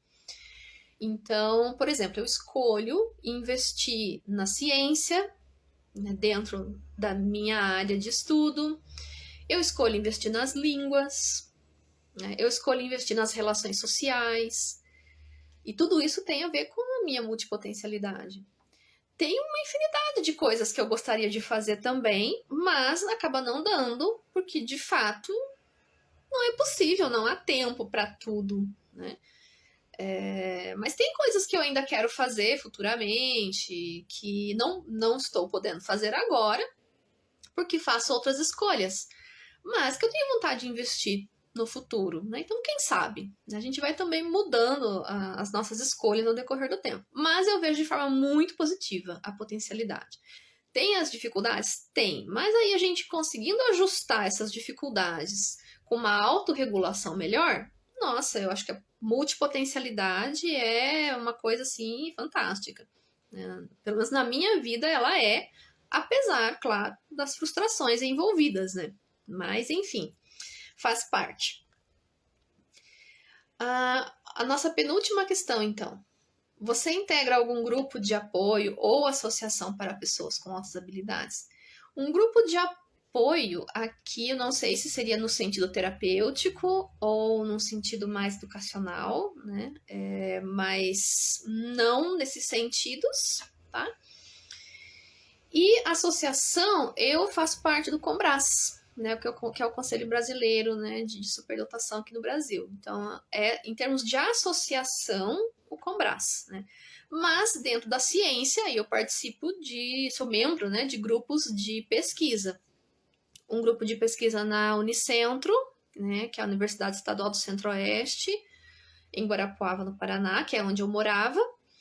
E também o GEPAS, né, que é o grupo de pesquisa da Paraíba, né, do Instituto Federal da Paraíba, que também são, assim como o da Unicentro, são grupos de pesquisa específicos em altas habilidades. Então, eu participo também, no caso, né, de grupos aí de pesquisa, que não necessariamente é grupo de apoio em si, né, com esse sentido. Mas é um espaço de estudo, de projetos de extensão, de pesquisa e tudo mais. Daí sim. E por último, então, o Bruno fez uma pergunta lá nos comentários do Facebook, que é a seguinte questão que ele colocou lá. Eu gostaria de perguntar sobre o relacionamento de amizade. Né? No meu caso particular, eu tenho dificuldade em estabelecer amizades significativas, ainda que seja gentil com as pessoas em geral. Passei minha história até aqui sempre com poucos amigos. Como o seu perfil é diferente, apesar da condição de superdotação compartilhada, eu queria saber como foi e como é essa questão de estabelecer amizades. Bom, eu falei um pouco disso antes, mas eu vou reiterar e reforçar aqui a minha resposta a partir dessa questão mais específica das amizades. Como é que foi? Na infância, eu não tive tanta dificuldade, eu me relacionava bem com a maioria das crianças, não todas, né? Porque não era todas que eu tinha alguma afinidade. Mas me relacionei bastante bem com a maioria das crianças. Tinha alguns amigos mais próximos, né? Aqueles mais íntimos, que também não eram tantos assim, né? Então eu me dava bem com as crianças, mas amigo mesmo eram bem poucos. Eu lembro que eu tive um melhor amigo na infância. Ele se chamava Robson e só que tinha um detalhe, eu tinha 12 anos e o Robson tinha 6. Ele era o meu melhor amigo. Então, já destoava bastante, né? Nós estudávamos na mesma escola e nós éramos, assim, inseparáveis, nós dois. E eu me lembro, por exemplo, que muitos recreios da escola eu brincava só com ele. Era eu e ele o recreio inteiro. Muitos recreios. Era só nós dois que brincávamos, nós dois sozinhos. E então nós fomos muito, muito amigos. E o que chama a atenção é a diferença de idade, né? Porque eu tinha 12 anos e ele tinha 6. E até, inclusive, eu me lembro em uma situação ou outra que nós também estávamos fora da escola, ah, as pessoas estranhavam a nossa amizade. Né? Elas estranhavam como que uma menina de 12 anos tinha uma amizade tão grande com um menino de 6, né? Mas enfim, então esse é um exemplo. O Robson foi o grande amigo, aquele amigo mesmo próximo. Né? Então era ele o grande amigo. E as outras crianças eram crianças com quem eu me dava bem e tudo mais. Né? Só para dar um exemplo da infância. Depois, na adolescência, eu não tive amigos. Então a coisa já mudou, né? Eu não tive amigos na adolescência. Eu só fui ter um amigo quando eu tinha 19 anos, 18 para 19 anos, que eu fui ter um amigo com quem eu me dei bem, né? Uma pessoa com quem eu tive afinidade, que também era uma pessoa que era excluída, né? Tinha um perfil também de ser excluído de outras pessoas, então juntamos, né? Nós dois excluídos, e a gente se dava muito bem, fomos muito amigos e somos, de certa forma, amigos até hoje. Hoje já não mais com tanta proximidade como foi naquela época, mas a gente mantém em contato até hoje. Então, esse foi o meu amigo quando eu tinha 19 anos. 19 para frente, né? Então, depois veio a faculdade. Eu tive alguns amigos na minha cidade, Natal, e curiosamente, meus amigos sempre eram aqueles fora da curva, né? Eram sempre os diferentes, aqueles que também não se encaixavam nos grupos. Então eu fiz algumas amizades na minha cidade, dos diferentes, né? Sempre os diferentes. Não necessariamente superdotados, mas diferentes, né? Aqueles que não se encaixavam na maioria, né? Na faculdade, então, eu tive aí mais dificuldades de fazer amizades, como eu comentei um pouco antes, né? E só melhorei isso quando eu fui fazer terapia. Então, na faculdade, eu tive alguns amigos próximos também, eu consegui construir amizades próximas que existem até hoje. Então, eu tenho 3 amigos da faculdade que não, inclusive, somente uma amiga da minha, não, minto, 2 amigas da minha turma e um amigo de uma outra turma, né, que se formava um ano na minha frente, que nós somos grandes amigos até hoje. Na verdade, essas 3 pessoas mantêm amizade, eu mantenho com elas até hoje. Mas foram 3 ao decorrer de 5 anos, né, de faculdade, tanto da minha turma com relação a outras turmas também que eu tinha contato. Então, ou seja, poucos amigos, pode-se dizer assim, amigos próximos, né? Porque aqui, quando eu falo em amizade, eu estou falando da amizade próxima, da amizade de pessoas com quem você pode contar, que é sua rede de apoio, né? Nesse sentido, que eu estou chamando de amizade, né? É algo bem mais profundo do que só aquele conhecido ou aquela amizade mais de você, sei lá, encontrou na rua, ai, como é que você está e tudo mais. Não, eu digo aqui amizade mesmo, né? Daquela de que com quem você pode partilhar a vida e ser quem você é. Então, assim, são 3 que eu tive na faculdade. E depois eu fui conseguindo construir outras amizades em outros espaços, graças ao processo terapêutico, como eu disse, né, que eu não parei de fazer de lá para cá. E então eu vim desenvolvendo mais recursos, eu vim conseguindo me tornar uma pessoa diferente e com isso também eu fui conseguindo encontrar outras pessoas diferentes ao decorrer aí da vida em diferentes espaços. Então cada época foi um pouco diferente, né? E hoje eu tenho bem mais facilidade para fazer amigos, né? Para me relacionar com as pessoas comparado a 10 anos, né? Nesse sentido.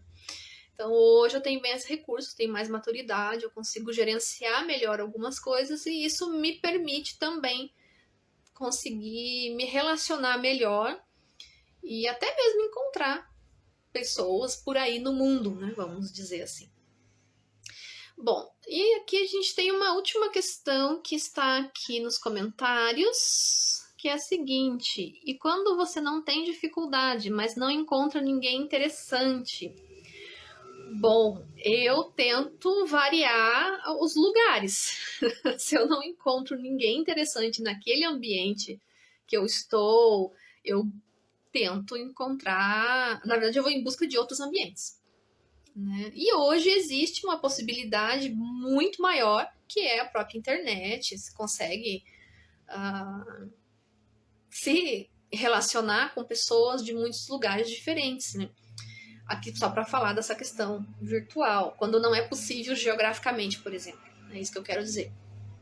Mas quando eu não encontro ninguém interessante, eu busco por outros espaços. Se possível, geográfico, mas se não for possível geográfico, então, pelo menos virtual. Então é isso que eu tenho feito. Tá? Bem, chegamos ao final do nosso encontro de hoje. Tá? Espero que tenha sido proveitoso para vocês. Espero que possa ter trazido aí algumas perspectivas, né, dentro do que é a descoberta da superdotação depois na vida adulta, que possa, talvez, quem sabe, fazer até, digamos, a se pensar um pouco mais, né, sobre isso, ter um olhar, quem sabe, diferente, ou mesmo que não seja diferente, mas que possa haver um diálogo, né, com tudo isso. Então foi muito bom estar aqui com vocês, né? É sempre muito bom poder conversar, poder trocar ideias, informações e conhecimento, e isso faz com que todos nós possamos crescer, né? Crescer na nossa caminhada, na nossa vida, e que é um processo para a vida toda, né? Para a vida inteira, e ainda bem, né? Que bom, eu acho que isso é uma coisa muito boa, que a gente não tem limite para o nosso crescimento. A gente pode crescer a vida inteira. Eu acho que esse é um dos grandes ganhos da gente saber quem é. Seja quem é superdotado, ou seja também quem não é. Eu acho que isso vale para qualquer pessoa. Mas aqui especificamente falando da superdotação, sem sombra de dúvida para nós, né? Que somos neurodivergentes, que a gente é... Inevitavelmente nós somos os esquisitos, né? Nós somos os estranhos do ponto de vista muitas vezes, né, dos outros, e que a gente vai ser esquisito mesmo, e que a gente vai assumir essa esquisitice e vamos viver na nossa esquisitice, né? E vamos fazer alguma coisa com ela, né? Então vamos escolher aquilo que a gente quiser fazer com a nossa esquisitice, né? Entre aspas, né? E isso é muito bom. Liberdade. Acho que resumindo tudo, é liberdade, autonomia, responsabilidade, né? Isso faz com que a nossa vida mude. E tudo isso veio para mim depois que eu soube quem eu sou e quem eu estou me tornando, né? Porque a cada dia é uma nova descoberta de quem eu quero ser, né? Então não é só quem eu sou, mas é quem eu quero me tornar. Então, para isso, liberdade, responsabilidade, autonomia é fundamental. É o que eu tenho para mim, é o que eu nutro para mim, e é o que eu também desejo para as outras pessoas, né? E, enfim, a gente segue nessa caminhada, eu na minha, vocês na de vocês, mas a gente seguindo caminhos que se cruzam, né? Em muitos momentos, como hoje aqui nessa live, né? Então, gente, um grande beijo para vocês, né? E vamos adiante. Sigamos adiante na nossa caminhada. Bem,